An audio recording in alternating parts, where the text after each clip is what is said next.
Yang aku melihat memang itu ada kiriman dari seseorang, kiriman yang berupa jin ya.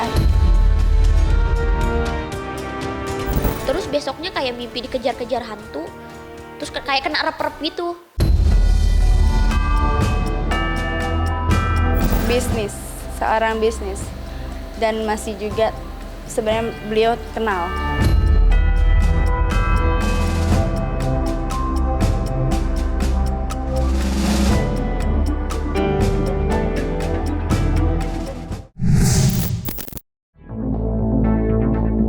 Usai terseret dalam kasus pemalsuan dokumen kapal tongkang dan penggelapan dalam jabatan yang diduga dilakukan Koh Apex, selebritis cantik Dinar Candy juga harus tertimpa pengalaman misterius dan jauh dari kata wajar.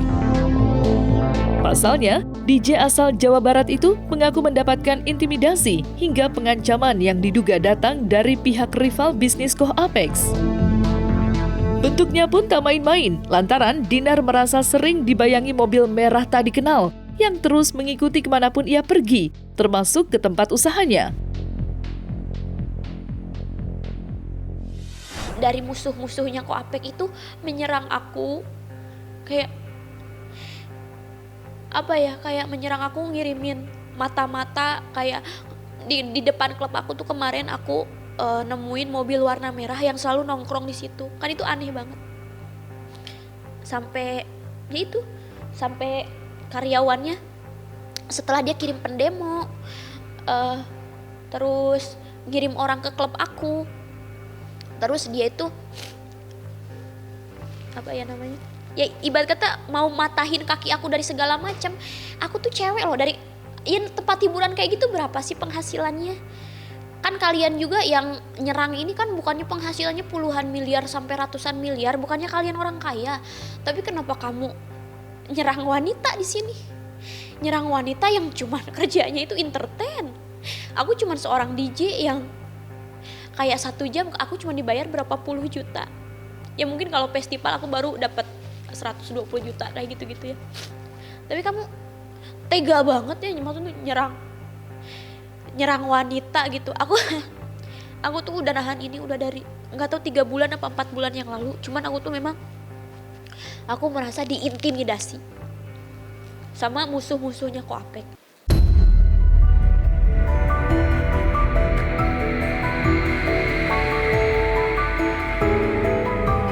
Tak berhenti sampai di situ saja. Sebelumnya, Dinar pun sempat menuturkan kalau dirinya juga mendapatkan bentuk dugaan intimidasi yang berasal dari alam tak kasat mata. Ya, menurut penjelasan Dinar, beberapa waktu lalu dirinya sempat mendapatkan kiriman guna-guna saat tertidur selama 3 malam berturut-turut. Isinya pun beragam, di mana pada malam pertama, Dinar memimpikan dirinya dihujam benda tajam. Sedangkan malam-malam berikutnya, ia mimpi dikejar makhluk halus menyeramkan. Lantas, seperti apa penjelasan ahli tarot Felin Chu soal kejadian mistis yang menimpa Dinar Candy? Sesungguhnya kejadian itu adalah efek dari yang aku melihat memang itu ada kiriman dari seseorang, kiriman yang berupa jin ya, yang memang ditujukan untuk melukai dia dan memberikan suatu peringatan ya. Ada sosok makhluk yang memang ditujukan kepada dia, kiriman seseorang yang memang ditujukan kepada dia untuk memberikan peringatan dan juga untuk ya itu ya, peringatan dulu nih. Dan ini juga akan menghujungnya ya, kalau misalnya peringatan ini tidak diidahkan atau tidak pedulikan, maka akan berujung membahayakan kesehatan atau diri dia. Nah si Felin Chu mungkin bisa bener. Jadi si Felin Chu tuh kan nelpon aku, dia tanya, Dinar perut sebelah kanan bawah sakit nggak? Emang lagi sakit. Terus kata dia tuh itu lagi kena tusukan ya waktu itu ya. Kan kalau aku positifnya ya mungkin diare atau apa kayak, tapi itu beneran kayak berasa ditusuk, cuman aku rada-rada cuek. Aku pikirnya kan mungkin abis boxing jadi sakit-sakit badannya kayak gitu. Kalau aku lihat di sini bukan kiriman berbentuk apa ya, tapi aku melihat di sini fotonya beliau ya. Kemudian ada beberapa dari yang menyangkut dalam bagian tubuhnya beliau yang memang diikat, ya, diikat dengan tali, dan juga di sini kayak semacam ada boneka diikat dengan tali, fotonya dalam boneka tersebut, dan kayak voodoo ya, dan juga di sini diasepin, ada lilin, ada dupa, ada api, sangat panas sekali, luar biasa. Subhanallah, astagfirullahaladzim.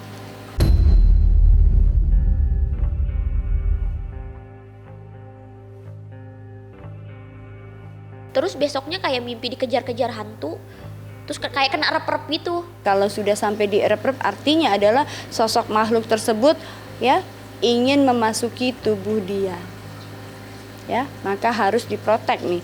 Dan kalau aku lihat di sini cukup lumayan ya, ada kebaikan dia yang menolong dia sehingga tidak sampai masuk. Ya mungkin baru masuk sekitar 30%. Caranya? Ya. 30%. Melalui badan yang mana? Melalui badan dia ketika dia tidur. Kepedulian dia terhadap orang tua, ya, dan juga di sini keberuntungan dia yang aku lihat dia juga selalu bersedekah ya, itu agak lumayan cukup untuk membantu orang juga ya, orang lingkungan sekitar dan keluarga. Yang paling tingginya, yang epicnya itu besoknya tuh aku kayak mimpi, aku lagi jalan-jalan terus aku lihat rumah. Aku bagus banget ya rumahnya, mau aku beli. Aku masuk ke dalam. Pas aku lihat ke dalam tuh, aku mimpi di bawah tuh ada air, terus ada anak-anak cowok gitu. Tapi kok tiba-tiba ada yang nyerang kuntilanak pada berlarian semua. Itu kayak satu lapangan bola hijau. Aku keluar, aku lari sekuat-kuatnya. Dia itu udah pada megang-megang aku dari belakang. Tapi aku udah lari itu ya, dan dalam mimpi aku tuh aku masih bisa baca-baca ayat kursi, masih bisa. Kan biasanya kalau udah kayak gitu kan kekunci kan, tapi itu masih bisa baca-baca. Terus aku kayak lari sekencangnya. Terus aku tuh mimpi masuk ke dalam masjid, ada Pak Ustadz yang digituin sama dia, si Kuntinya. Dihempasin sama dia, cuman itu udah capek banget, udah kayak ngos-ngosan. Malam yang ketiga ini adalah lanjutan dari malam pertama dan kedua, dan memang ini artinya adalah sudah sesuatu hal yang menginjak pada serius.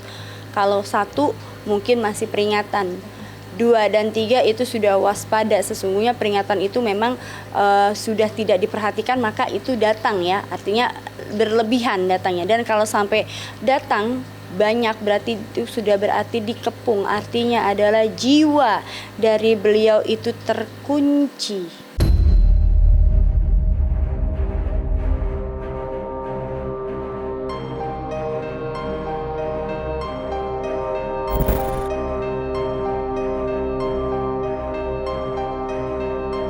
Tidak hanya ditujukan pada dirinya, pengalaman mistis dan mencekam itu rupanya juga dialami oleh para karyawan dari usaha Dinar Candy. Pasalnya, usai mengalami serangan mimpi buruk di malam ketiga, Dinar Candy mendapatkan kabar bahwa sederet karyawan wanitanya diduga dirasuki sesuatu yang sulit diterima nalar. Menariknya lagi, Dinar Candy mengaku dirinya telah mengantongi nama dari sosok pengirim guna-guna itu. Lantaran salah satu karyawannya sempat menyebut nama seseorang di saat ia kehilangan kesadaran. Lantas seperti apa penjelasan ahli tarot Velin Ratu Ayu? Dan besoknya paginya aku kan udah bangun. Jam 10 pagi aku dapat laporan dari adik aku, kan adik aku yang megang klub aku. Jadi itu karyawan semuanya kerasukan yang ceweknya. Jadi dari jam 12 sampai jam 6 pagi dia bergantian, jadi keluar. Jadi maksud tuh kayak setannya tuh keluar, ada yang masuk lagi. Bisnis, seorang bisnis. Dan masih juga sebenarnya beliau kenal. Kalau kalian punya masalah sama Ko Apek, jangan serang aku. Sampai kalian tega tuh ngirim santet sih yang aku nggak paham lagi. Sampai karyawan aku kerasukan semuanya. Dan itu ada keluar nama loh. Jadi karyawan aku kerasukan dari jam 12 sampai jam 6 pagi dan keluar nama siapa yang ngirim. Itu tega banget sih. Itu kan memang dari musuh-musuhnya Ko Apek. Memang kalian pikir aku ngebela Ko Apek di sini? Kan Ko Apek udah masuk. Terus apa lagi yang kalian mau aku? Kalian mau aku atau gimana? Aku nahan dari kemarin diturunin pendemo, dijailin usaha aku. Aku pernah show di salah satu kota diturunin pendemo. Itu bukan pendemo asli, itu kiriman dari kalian. Kalian cuman mau matahin uang 60-80 juta aku cuman dari show, huh? Kalian kan penghasilannya, kalian kan orang kaya, kalian kan pembisnis yang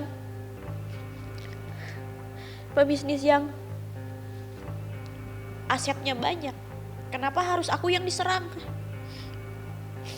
Karena semakin banyaknya bisnis beliau, bukan tidak mungkin seseorang itu juga merasa tersaingi dan menjadikan bisnis itu kolaps ya. Karena kepiawaiannya beliau dalam berbisnis dan dia juga orangnya ramah, kemudian humble, sehingga di sini dijadikan ancaman bagi para pebisnisnya tersebut. Janganlah ngirim-ngirim kayak gitu. Lagian kan kalau ngirim kayak gitu kan kalian pasti pergi ke dukun terus ngebayar juga kan. Mendingan uangnya dikasih ke yatim piatu atau disedekahin atau buat diri kalian sendiri. Tapi ya kalau kalian uangnya berlebih ya terserah sih itu. Ya lebih baik bermanfaat lah. Apalagi misalkan yang ngirimnya orang kaya nih ya.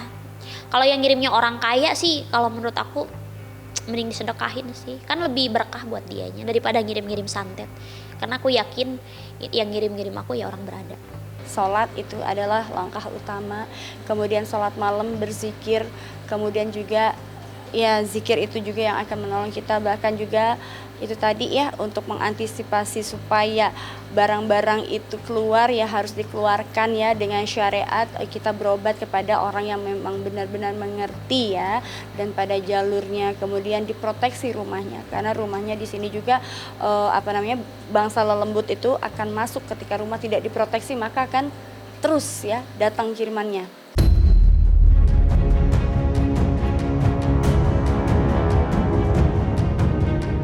Miris memang apa yang kini dirasakan oleh Dinar Candy. Belum lagi permasalahan hidupnya tidak berhenti sampai di situ saja. Pasalnya, nama Dinar pun ikut terseret dalam kasus pemalsuan dokumen kapal tongkang dan penggelapan dalam jabatan yang diduga dilakukan Koh Apex. Pekan ini, Dinar pun harus terbang ke Jambi untuk memenuhi panggilan pemeriksaan. Hal itu dikarenakan munculnya sebuah kecurigaan bahwa perusahaan itu telah dihibahkan kepada sang DJ. Ketika ditemui secara eksklusif oleh tim cumi-cumi.com, Dinar Candy pun akhirnya buka-bukaan tentang keterkaitannya dalam perusahaan itu. Di mana ia memang ikut terlibat dalam usaha itu, tepatnya sebagai investor. Namun, walaupun sudah keluar uang banyak untuk keperluan pembelian kapal serta pembayaran gaji, Dinar tak pernah sedikit pun merasakan keuntungannya. Lantas, seperti apa pengakuan Dinar soal keterlibatannya dalam usaha Koh Apex? Aku sih ini luapan emosi aku yang aku pendam selama berbulan-bulan. Kayak menurut aku ini gak fair gitu. Kayak aku aja di Jambi ini, aku kan berinvestasi. Ya yang aku print sih sekitar 5 miliar lebih lah untuk pembelian kapal, dan kemarin sempat jalan kapalnya. Tapi uang tarikannya aku belum pernah mencicipi 1 trip pun. Karena memang ada kasus ini atau gimana lah aku gak paham ya. Aku udah nagih juga, aku belum dapat bagian. Jadi kan kayak kalian bayangin gak, aku investasi di sini dari uang hasil kerja aku, hasil nge-DJ, hasil syuting zaman dulu. Terus aku nggak dapat apa-apa, terus aku ditarik-tarik ke kasusnya Koh Apex, dipakai nama aku buat kayak seakan-akan aku terlibat tuh dari mananya terlibat? Aku aja di sini naruh uang kayak gitu kan. Aku tuh bingung ya. Si kapal itu jalan tapi kok aku nggak pernah dapat penghasilannya. Itu sih yang aku aneh sampai saat ini. Cuman yang aku maklum mungkin karena ada kasus atau sembelit, kan ini saling klaim, ini kapal aku, ini kapal aku, ini kapal aku, kan di sini tuh sebenarnya ada terjadinya seperti itu. Jadi kata pengusaha ini kapal aku, kata orang ini kapal aku, dan perasaan lah itu kan kapal aku kan duitnya di sana gitu kan. Jadi kayak saling klaim gitulah. Dan aku punya bukti kalau aku memang di sini membeli kapal dan berinvestasi. Dari hasil nge-DJ, itu yang sakitnya tuh dari hasil nge-DJ. Kalau bukan dari hasil nge-DJ, misalkan ya nggak apa-apa. Misalkan dikasih sama cowok, itu nggak apa-apa. Padahal hati aku tuh lagi hancur. Uang, kayak aku tuh uang hilang, nggak dapat apa-apa, dituduh lagi.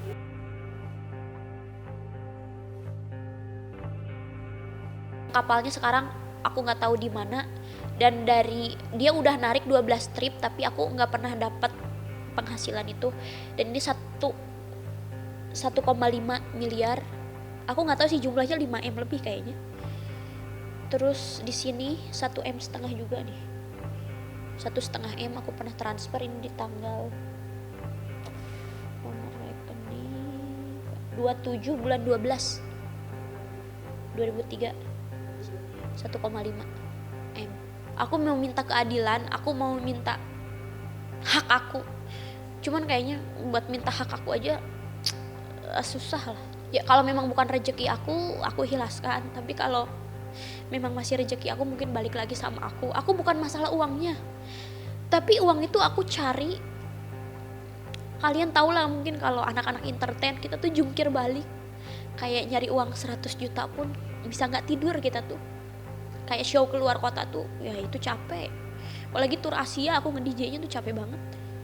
Dan aku aku kecewa aja sih sama orang-orang yang aku kenal dalam bisnis ini. Kayak kok gitu sih sama aku gitu. Aku cuma seorang DJ, bos. Aku di sini cuman mau mau belajar usaha, tapi dipatahkan sama kalian seperti ini.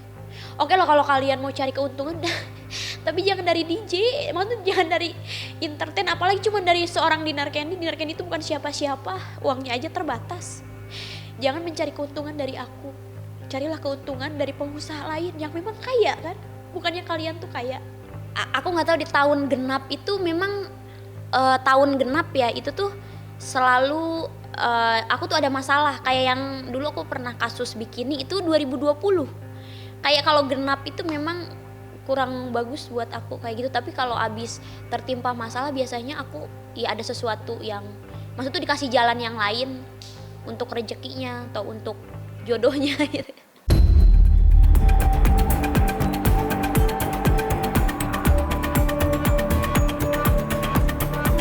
Nah, selesai sudah Cumi Lovers, saksikan terus Cumi Camp In-Depth, kabar lengkap, mendalam, dan akurat dari narasumber terpercaya.